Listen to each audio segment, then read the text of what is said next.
So we're still on reinventing self, taking the time to look at how we're living life and pay closer attention to the things that we're not really focusing on that are going to be a part of our self-care, but that are really important to restoring who we are and our health.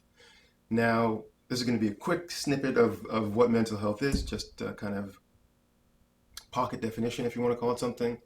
And essentially, mental health is, let's say, strongly affected by uh, if you believe something that is not true, right? So, for example, if growing up as a child, your parents were overprotective and told you to be careful of everything, you'll start to believe that everything is really scary and kind of be attentive with trying anything new.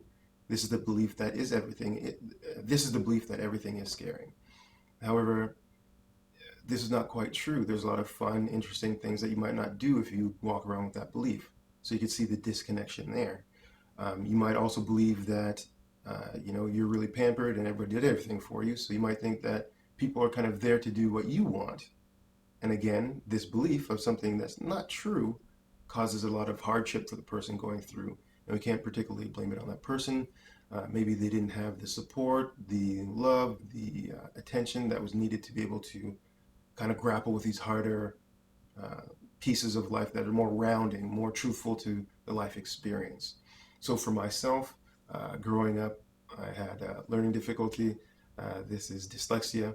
And going through the school system, essentially, I was told that I was not going to do very well uh, with school at all. And I won't graduate and barely do well with anything and all that kind of stuff that you probably shouldn't tell a kid. But anyway, there you have it. This really, up until a few years ago, made me think that I was not very smart and that I was just incapable of being smart. I might know a few things, but even though people would tell me that I'm smart, I wouldn't believe it. And this caused me to shy away from a lot of opportunities that might have been great for me. And not until somebody really challenged that way of thinking uh, that it was clear to me that maybe I might be a smart guy. I might know a few things, and this was tremendously kind of invigorating. I couldn't imagine that I could be smart too. And I was always just a sports person, and compensation actually for being or thinking that I was not smart was to be extremely active, extremely goal oriented. I was the things that I accomplished, and you could see this belief again also has another downside to it.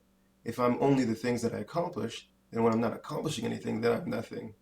You see, and this is these beliefs that we have that can really strain our kind of grip on what's true. And this also then strongly impacts our emotional and mental health.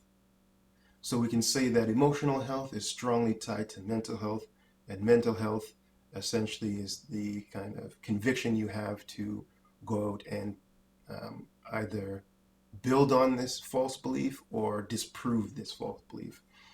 So this to me is a quick definition of kind of how it plays out in real life, this mental health thing.